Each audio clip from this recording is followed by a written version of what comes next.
discussion will be journal entries. There are two approaches to record the journal entries. One is traditional approach, another one is modern approach. As per traditional approach, we classify the accounts into two categories, personal and impersonal. और personal account की तीन सब categories होती हैं, natural personal, artificial personal और representative personal. Impersonal दो parts होते हैं, रियल और नॉमिनल। पर्सनल अकाउंट का रूल क्या होता है? Debit the receiver, credit the giver. और उसके बाद रियल अकाउंट का रूल होता है debit what comes in, credit what goes out. और नेक्स्ट नॉमिनल अकाउंट का रूल होता है debit all expenses and losses, credit all income and gain. आज हम एंट्री करेंगे कि अगर हम लोगों ने इंटरेस्ट ऑन कैपिटल चार्ज करना है, आपको मैंने अकाउंटिंग इक्वेशन में इसका इंपैक्ट बताया था कि कैपिटल में प्लस, कैपिटल में minus. Ganesh, can you tell me the reason why it is added to capital and deducted from capital?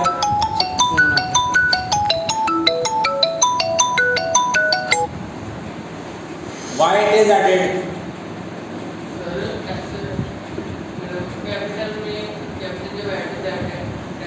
Capital ये ऐड क्यों होगा? क्योंकि इससे कैपिटल इंक्रीज होनी है, और जब भी कैपिटल इंक्रीज होगी इसको हम क्या करेंगे? इसको हम ऐड करेंगे। और माइनस क्यों करेंगे? क्योंकि बिजनेस का एक्सपेंस है, और जितने एक्सपेंसेस होते हैं उनका क्या इम्पैक्ट आता है, इसको हम कैपिटल में क्या करते हैं? माइनस। अब इसकी एंट्री बनेगी interest on capital account debit to capital account. अब आपको पता है कि हमने इंटरेस्ट ऑन कैपिटल को डेबिट किया, तो क्यों किया? क्योंकि इंटरेस्ट ऑन कैपिटल आपका एक्सपेंस है, and whenever there is an increase in expense it will be debited. Capital को क्रेडिट क्यों किया?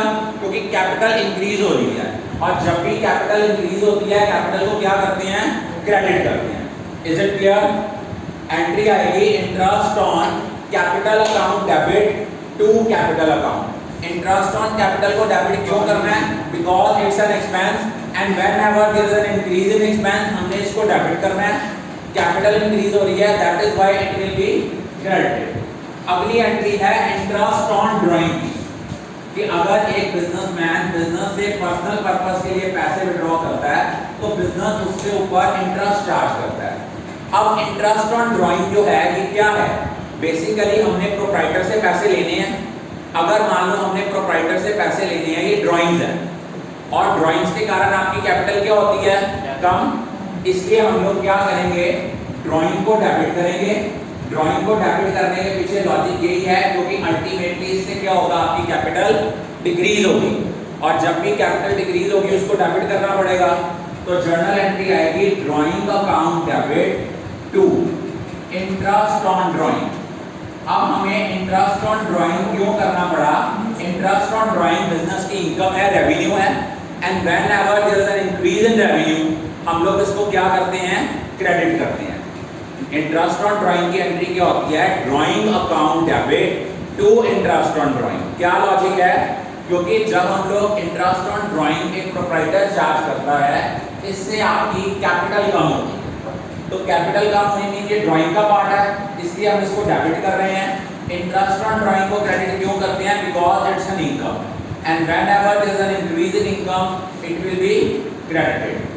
अगली एंट्री है depreciation charge on furniture.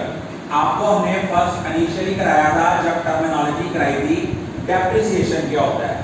Depreciation का मतलब है whenever there is a decline in the value of fixed asset, उसको ये टर्म यूज करते हैं डेप्रिसिएशन। डेप्रिसिएशन आपका बिजनेस का क्या है? एक्सपेंस है, और जब भी कोई एक्सपेंस आपका इंक्रीज होता है उसको हम क्या करते हैं? डेबिट करते हैं। तो जर्नल एंट्री आएगी depreciation account debit because there is an increase in the expense, और हम क्रेडिट किसको करेंगे? डेप्रिसिएशन चार्ज होने से क्या होता है? डेप्रिसिएशन चार्ज होने से आपके एसेट की वैल्यू कम होती है, और जब भी कभी आपके एसेट की वैल्यू कम होती है तो हम एसेट को क्या करते हैं? क्रेडिट करते हैं। तो जर्नल एंट्री बनेगी depreciation account debit to furniture account. दोबारा सुनो, जब हम लोगों ने एसेट के ऊपर डेप्रिसिएशन चार्ज करते हैं उससे आपके एसेट की वैल्यू कम होती है और डेप्रिसिएशन आपका एक्सपेंस है। Whenever there is an increase in expense उसको हमने क्या करना है, डेबिट करना है। डेप्रिसिएशन अकाउंट डेबिट हुआ टू फर्नीचर, क्यों किया, क्योंकि एसेट की वैल्यू कम हो रही है। एसेट अगर इंक्रीज होगा तो डेबिट, डिक्रीज होगा तो क्रेडिट। तो जर्नल एंट्री बनेगी depreciation account debit to furniture account. Is it clear? उसके बाद नेक्स्ट एंट्री आपकी आती है कमीशन रिसीव्ड इन एडवांस। अगर कोई इनकम जो आपको एडवांस में रिसीव हो जाती है वो आपकी लायबिलिटी होती है। कोई इनकम जो आपको एडवांस में रिसीव हो जाती है वो आपकी क्या है, लायबिलिटी है। अगर सपोज करो आपने कमीशन रिसीव किया एडवांस में, आपने इसकी जर्नल एंट्री क्या करनी है, कैश या बैंक अकाउंट डेबिट। कैश या बैंक को डेबिट क्यों किया, क्योंकि जब भी आपने अमाउंट रिसीव करी है इससे आपका कैश या बैंक का बैलेंस क्या होगा, इंक्रीज। कैश और बैंक आपके क्या हैं, एसेट है। और whenever there is an increase in the value of asset उसको हम क्या करते हैं, डेबिट करते हैं। तो जर्नल एंट्री बनेगी कैश और bank account debit to, credit किसको करेंगे, commission received in advance.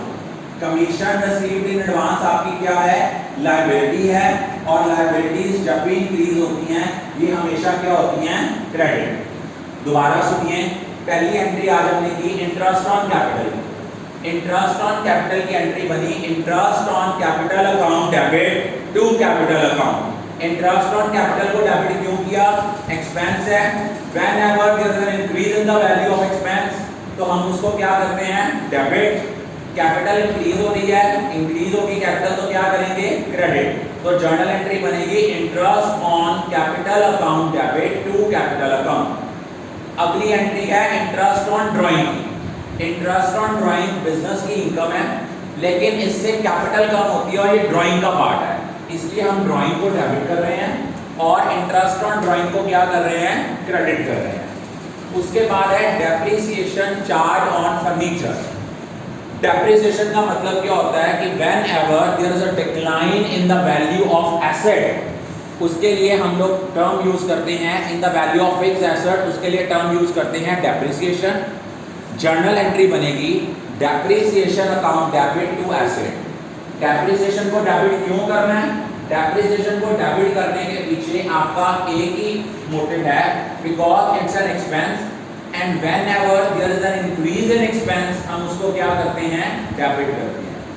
Furniture को क्रेडिट क्यों किया, क्योंकि एसेट की वैल्यू क्या हो रही है, कम। और जब भी बच्चे एसेट की वैल्यू कम होती है उसको हम क्या करते हैं, क्रेडिट। उसके बाद है कमीशन रिसीव्ड इन एडवांस। अगर आपने कोई इनकम जो एडवांस में रिसीव की है ये आपकी लायबिलिटी है तो इसकी जर्नल एंट्री होगी कैश या bank account debit to commission received in advance. अब इसको कमीशन रिसीव्ड इन एडवांस आपकी लायबिलिटी है और लायबिलिटी जब भी इंक्रीज होती है इसको हम क्या करते हैं, क्रेडिट। कैश और बैंक को डेबिट क्यों कर रहे हैं, बिकॉज इससे आपका कैश और बैंक ये दोनों एसेट होते हैं और whenever there is an increase in the value of asset इसको हम क्या करते हैं, डेबिट। इसके बाद नेक्स्ट आती है, नेक्स्ट आपकी एंट्री आती है अक्रूड इनकम। अक्रूड इनकम का मतलब क्या होता है, ये कंसेप्ट ध्यान से समझना क्योंकि क्लास 2 में भी इस कंसेप्ट की बहुत रेलेवेंस है, रिवैल्यूएशन अकाउंट। अक्रूड इनकम का मतलब क्या होता है, income due but not yet received. जो इनकम आपकी ड्यू हो गई है लेकिन अभी तक रिसीव नहीं हुई। फॉर एग्जांपल सपोज आपने किसी को कोई पैसे देने थे, रेंट देना था, रेंट देने वाले मैंने आपसे रेंट लेना है, वो मेरा रेंट लेने वाला ड्यू हो गया है but still you people have not paid, वो मेरी इनकम बन गई है। और जो अक्रूड इनकम होती हैं ये हमेशा क्या होती हैं, अक्रूड इनकम हमेशा हमारी एसेट है। तो एसेट जब भी इंक्रीज होता है इसको हम क्या करते हैं, डेबिट करते हैं। तो इसकी जर्नल एंट्री बनेगी accrued income account debit to income account. आपने अक्रूड इनकम को डेबिट क्यों किया? क्योंकि अक्रूड इनकम आपका एसेट है, और जब भी एसेट की वैल्यू इंक्रीज होती है इसको हम क्या करते हैं? डेबिट करते हैं। और इनकम आपका रेवेन्यू है, और रेवेन्यू में जब भी इंक्रीज होता है इसको क्या करते हैं? क्रेडिट करते हैं। इसीलिए इसकी जर्नल एंट्री जो है वो क्या बननी है? इसकी जर्नल एंट्री बननी है accrued income account debit to income account. I am going to explain it again. Accrued income क्या होती है? Accrued income means the income which is due but not yet received. तो अक्रूड इनकम की entry क्या होती है? Accrued income account debit to income account. Accrued income को debit क्यों करा? अक्रूड इनकम को डेबिट करने के पीछे आपका मोटिव क्या होता है? Because it's an asset and whenever there is an increase in the value of asset हम इसको डेबिट करेंगे। और इनकम को क्रेडिट क्यों करेंगे? क्योंकि ये आपका रेवेन्यू है। उसके बाद नेक्स्ट आता है, एक आती है आपकी अनअर्न्ड इनकम। अनअर्न्ड इनकम क्या होती है? अनअर्न्ड इनकम का मतलब होता है कि जो आपको इनकम इस साल के पैसे तो आ गए हैं बट वो आपके इस साल की इनकम नहीं है, एडवांस में पैसे आ गए हैं, उसको बोलते हैं अनअर्न्ड इनकम। तो अनअर्न्ड इनकम जो होती है ये आपकी लायबिलिटी है। अनअर्न्ड इनकम की जर्नल एंट्री बनती है income account debit to unearned income. अब आप कहोगे सर हमने इसमें इनकम अकाउंट को डेबिट क्यों किया? इनकम तो रेवेन्यू है, और रेवेन्यू जब इंक्रीज होता है उसको क्या करते हैं? क्रेडिट। लेकिन अनअर्न्ड इनकम का मतलब है कि आपने उसको इस साल की इनकम माना हुआ है, इन रियलिटी वो इस साल की इनकम नहीं है, आपने इनकम को रिड्यूस करना है। और जब भी आपने अपने रेवेन्यू को कम करना है आप उसको क्या करोगे? डेबिट करोगे। तो जर्नल एंट्री बनेगी income account debit to unearned income. Accrued income और अनअर्न्ड इनकम में फर्क है। अक्रूड इनकम आपका एसेट है और अनअर्न्ड इनकम आपकी क्या है? लायबिलिटी है। अगर एसेट इंक्रीज होगा डेबिट होगा, लायबिलिटी इंक्रीज होगी तो क्या होगी? क्रेडिट होगी। अक्रूड इनकम के केस में जर्नल एंट्री आएगी accrued income account debit to income. Accrued income को डेबिट क्यों किया? एसेट इंक्रीज हो रहा है इसलिए अक्रूड इनकम को डेबिट करना है। और टू इनकम क्यों किया? क्योंकि आपका रेवेन्यू इंक्रीज हो रहा है, और जब भी आपका रेवेन्यू इंक्रीज होता है हम इनकम को क्या करते हैं? क्रेडिट। और उसके बाद अनअर्न्ड इनकम का मतलब है कि आपकी इनकम जो आपने अपनी इनकम में शो किया हुआ है बेसिकली वो इस साल की इनकम नहीं है। सपोज आपको अप्रैल मंथ का रेंट मार्च में आ गया, वो इनकम मार्च की मानी जाएगी? नहीं, वो इनकम आपकी अप्रैल की ही है, हमारी इनकम में वो ऑलरेडी इंक्लूड है। उसको क्या खत्म करने के लिए हम इनकम को क्या करेंगे? डेबिट। और अनअर्न्ड इनकम आपकी लायबिलिटी है, and whenever there is an increase in the value of liability it will be credited. I think all of you are clear about this.